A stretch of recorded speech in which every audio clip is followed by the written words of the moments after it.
Yo, what is up guys? It's me, Exactly.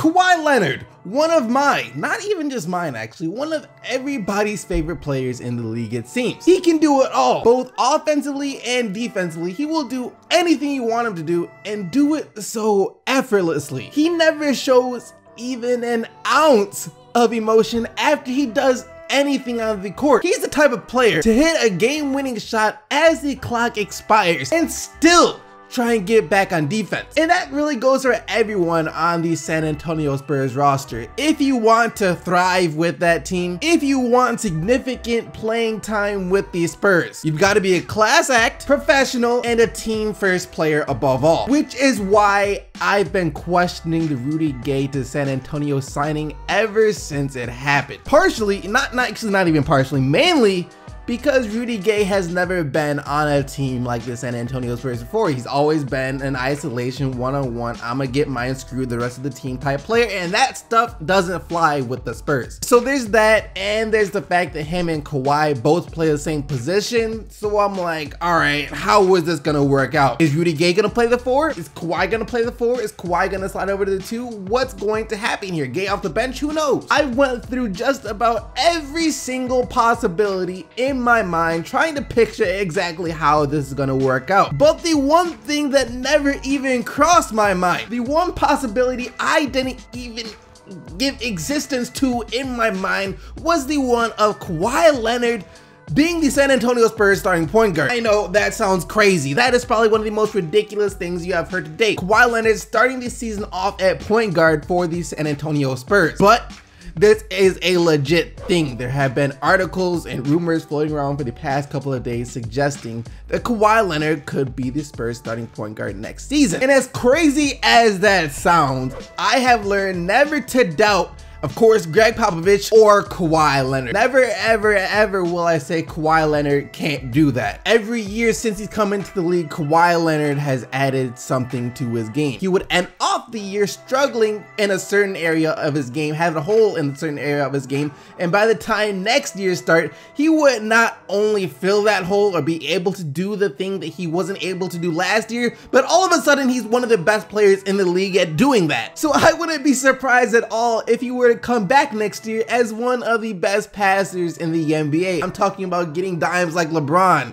Chris Paul, or James Harden, which of course will be perfect for San Antonio since right now they do need a point guard. Tony Parker won't be available to start next season, and even when he is available, he's pretty up there in age to the point where I don't think the Spurs can rely on him for the full 82 game season. We saw it last year where it seemed he was saving himself for the playoffs before he got injured. Other than that, they brought back Patty Mills, which is great. He's a good point guard off the bench. Besides that, they had DeJounte Murray, who was a rookie last year and did show signs that one day he just might be their point guard of the future, but I don't think that day will be next year. Other than that though, that's it for the Spurs point guard situation. You know, going into the summer, there were talks about Chris Paul or Kyle Lowry. We know they didn't get either one of those players, and there was also talks about Derrick Rose, and he could still be in play, but I haven't heard anything updated about him going to the Spurs as of late.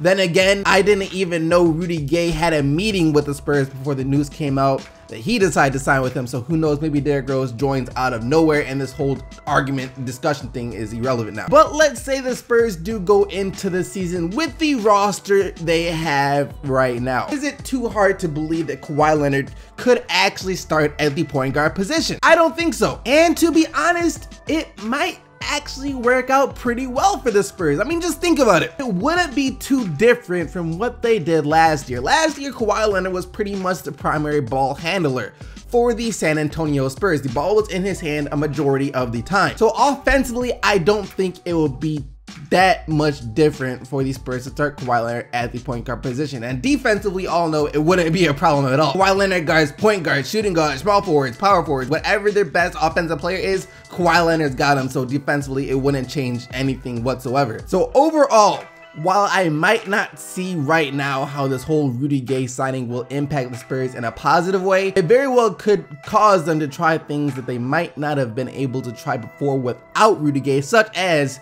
starting Kawhi Leonard at point guard. Dennis Smith Jr. A lot of people going into the draft were saying, keep an eye on this kid. This kid's a sleeper of the draft. I don't know how everyone's passing up on this kid. Stop overlooking him. One of the most overlooked players of the draft, Dennis Smith Jr. had a lot of fans heading into this NBA draft, and now he probably has even more fans because the kid has been straight up killing it. Throughout the first 2 games he's played in the Summer League, Dennis Smith Jr. has looked just like another Russell Westbrook or Derrick Rose type of player. If you watch him, it's just like watching Russell Westbrook or Derrick Rose. Yesterday, 25 points, 8 rebounds, 4 assists, and 4 steals. The Mavericks got a steal in Dennis Smith Jr. And he very well could turn out to be their star point guard going forward into this rebuilding process that they are in now. Speaking of rebuilding, Mark Cuban said yesterday that if the Mavericks were in the East, they most likely wouldn't even have to be in the rebuilding process that they are right now. When he dropped into that position where you guys could draft him, were you shocked? Yes. I mean, we were cheering, literally cheering in our war room. I mean, we did not see it come in. I mean, we had hoped, but we did not know. So he was the one guy, there was no question you were going to pick him if he was available. Oh yeah, oh yeah. We had him as number 2 on our board going into the start of the college season. How would you term where the Mavericks are at right now? We're rebuilding, right? And there's no question about it. And, you know, if we were in the East, we would not be rebuilding. We'd be handling things completely different. I think I'm going to kidnap Adam Silver and not let him out until he moves us to the Eastern Conference. But, yeah, given where we are, given where the Warriors are and what's happening in the Western Conference, it kind of, you know, sealed what we have to do. I mean, this is nothing new at all. The West has been much better than the Eastern Conference for some time now. As far back as I can remember, the NBA has been dominated by the Western Conference. I'm talking back like since the early 2000s, and has been dominated heavily by the Western Conference. And right now, the East is probably as weak as it has ever been. Really, right now in the Eastern Conference, all you have to do is get past the Cleveland Cavaliers. That's pretty much it. Other than that, it's wide open for a bunch of other teams. And the thing is, the Cleveland Cavaliers aren't even on the same level as the Golden State Warriors in the Western Conference. And on top of the Warriors in the West, you also have to deal with teams like the Spurs, the Rockets, the Thunder, and now the Minnesota Timberwolves too. It's hard out there in the West. You could probably take a bunch of other teams that will be fighting for one of the last spots in the Western Conference playoffs, put them in the Eastern Conference, and all of a sudden they turn into a top 4 or top 3 playoff team. And I'm dead serious about that. The Nuggets, the Blazers, the Pelicans, any one of those teams, you put them over into the Eastern Conference and they are for sure guaranteed a top spot in the Eastern Conference playoffs. Whereas in the East, you look at a team like the Pacers. They just traded away their star player in Paul George. You would think that they would be tanking, looking to rebuild for the future, stop competing for the playoffs entirely. But since they are in the Eastern Conference,